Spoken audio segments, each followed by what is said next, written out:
What's up, YouTube? Poor Man Podcast back with another video. Give me the HBO special. That's the Help a Brother Out special. Hit the like and the subscribe button for more content. Let's get right into the video. So, explain to us why an average man does not deserve a submissive woman.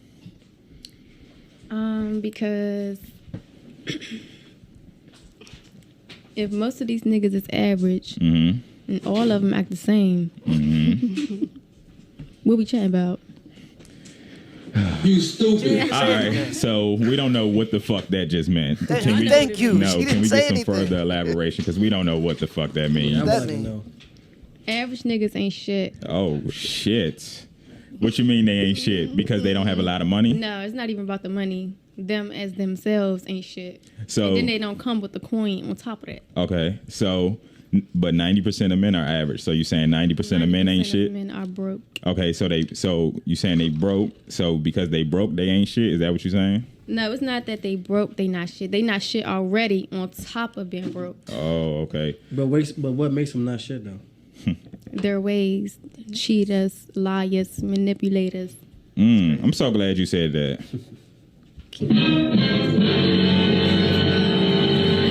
So you said they lie and they cheat and all that, right? What do you think high value men do? The same. Not really. Oh, so you think high value men are faithful? I think they care more. Oh, You stupid. oh, okay. You They think- got money. Because they got money. care more. It don't Every have nigga nothing to cheat. do with That make money. it worse. Yes, It's like- they're high value. They got money. So you saying no. just because they got more money that they more faithful? No. No. That's not what you're really. saying. So what, you think they are more faithful? I think they are. You think they care more? Oh You're my wrong. God. Right, because they got money. They don't care. It's You not about the money. You know how many So what's it celebrities about? out here They that be be cheating on their girls that Thank got money? you. These celebrities out here got bitches out I mean, I ain't gotta The say average nothing. niggas She's saying do it too. all. So pretty much she's saying that average men are unworthy, and when asked if it was about money, she said no, but then as she continued to elaborate, you find out that it has everything to do with money. And this is the problem. Average women think that they are better than average men. And it's probably because in our society, we put women on pedestals, and a good example of this is chivalry. Men don't have to pay for your dinner. Men don't have to pay for your drinks. Men don't have to hold the door for you. We do those things because we like women. We want them to feel safe. We want them to feel protected. So we do those things, but men don't have to do those things. When men used to do those things, they used to be appreciated because women understood that that's not something that you're entitled to. And when I say entitled, I mean the literal definition of entitlement. The belief that one is inherently deserving of privileges or special treatment.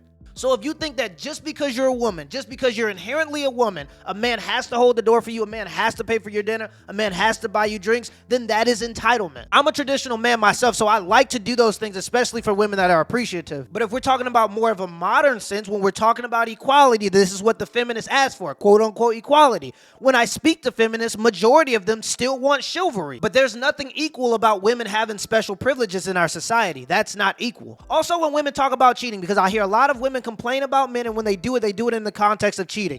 Dead that conversation. Men cheat at about a 21% rate, while women cheat at about a 14% rate on average. In fact, when you look at the graph, you'll see that women actually cheat more from the age of 18 to 29, and the gap widens as we get older, probably due to the fact that men have more options as we get older. In fact, I would say that women probably cheat more or just as much as men, especially when you consider the fact that women are more likely to hide it due to the amount of shame it carries in society. 1 in 3 of all children given paternity tests come back as negative, meaning the man that's dedicating his time, his money, his resources to a child is doing that to a child he believes to be his but is not his. A 2019 report of Polygenics Consulting, a Jamaican company which offers DNA testing, indicated that of all the paternity tests the company was conducting since 2015, 70% were not the father. So in countries like Jamaica, 70% of all paternity tests taken come back as negative. With numbers like that, I would find it very hard to believe that women don't cheat more than men, because the only way you get a negative paternity test is if the woman cheated on the man and lied to him. So when women start saying that men are cheaters, you gotta dead that conversation. The men you deal with are cheaters, because there's no data that suggests that men cheat at a significantly higher rate than women. In fact, with 70% of tests coming back negative in certain countries, I would assume that women cheat more. They're just less likely to admit to it. We know for a fact that women openly lie about their body counts. They admit to it all the time. And with that being said, I would just find it hard to believe that you also wouldn't lie about cheating. Now, with all this being said, the majority of people don't cheat, so there are plenty of good people out there. I just don't like the idea that women can say that all men are cheaters because the men they dealt with are cheaters. I would love to speak on this. I would love it. when a man says he doesn't want the baby and the girl proceeds to have the baby and then the girl labels the man a deadbeat. So let me just say, my situation is kind of sort of a little bit touching on this. If you know my story, you know. If you don't, then I'm about to tell you. So long story short, when me and my baby dad was dealing with each other, we were never together. It was more so of us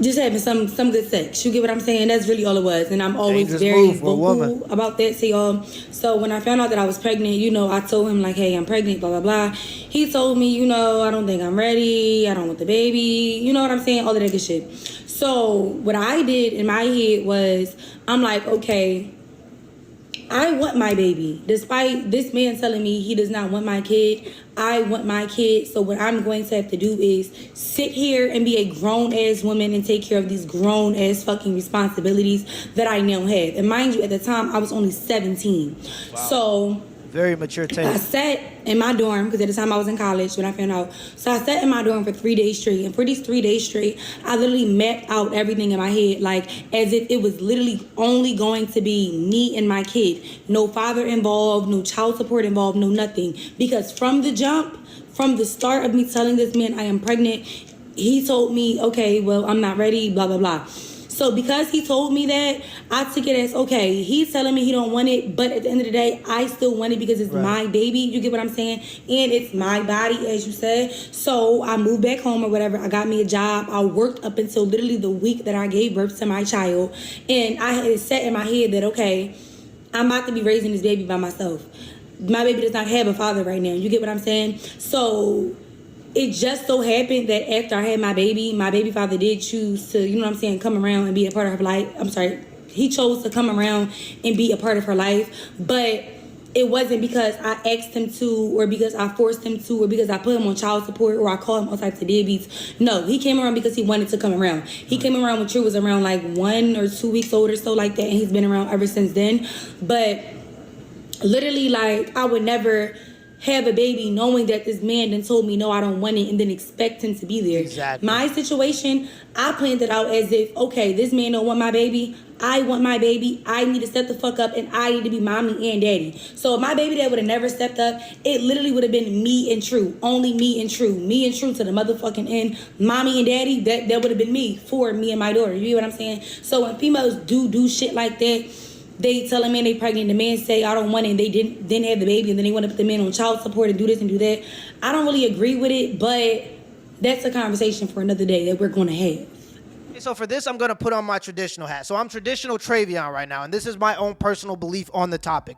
If a man and a woman lays down and they have a child, it is both of their responsibility to step up to the plate and take care of that child, regardless of the situation. Now, I know some people are going to say, but what about if they're poor and they're not living well? Hey, how do you think people did it 1,000 years ago? Everybody was poor then. Disease was rampant, but people made it work. And yeah, it was hard. That's because everybody believes that things aren't supposed to be hard now. Things are going to be hard, especially if you do them irresponsibly, right? So if you're irresponsible and you lay down with each other and y'all have a child, I think both of y'all should step up to the plate. And as long as there's a man and a woman doing this thing together, you'll be able to figure it out. So now let me put my modern hat on, and this is in a time of equality, meaning that men and women both have the same rights. If a woman has the right to opt out of parenthood via adoption and via reproductive rights, then a man should have the right to opt out of parenthood via a waiver that signs away his responsibility to a child. And I think it was Dave Chappelle who said it best, but he pretty much said, if women can use reproductive rights, then men should at least be able to walk away. If you can kill this motherfucker, I can at least abandon him. And I think for a woman that was pregnant at 17 years old, to think of things in such a mature way is pretty respectable. So since my son's father got money, I can't work. I can call him for whatever I want right now. Working is a choice for me, but we both are parents. Why would I just let him do everything for my son? That's like cheating on a test, in my eyes. I knew what I was doing when I carried my baby, so I'm going to take care of my son by any means. That man was to leave right now, I'll be able to take care of my son by myself, off working. The fuck, I'm a parent too. I got money too. He's not the only one with money. He might have more than me, but he's not the only one with money. So I don't know about nobody else, but I'm gonna get my ass up and go to work. Period. For those who don't know, that's the 7th baby mother of a pretty known rapper called NBA Youngboy.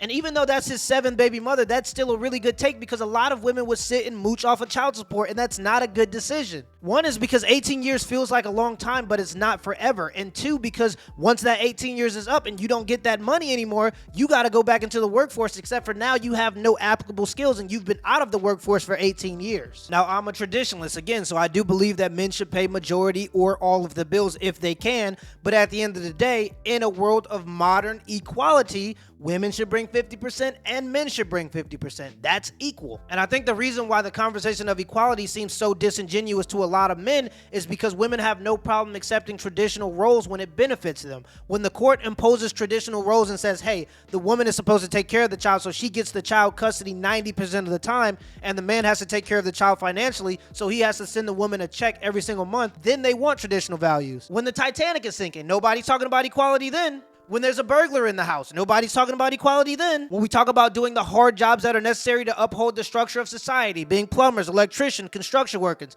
nobody's talking about equality then. It's only when we're talking about cushy positions that are at the top when we hear about equality, and that's why the conversation seems disingenuous. It's never consistent. Till next time. Yeah, look. Gotta go get this shit by any means. Like physics, I'm no chemist, but God mixes word equating hella lyric petri dishes. Got fucked up dispositions, dropped the pen, picked up the pencil, been precise, seeming consistent. I dissect up every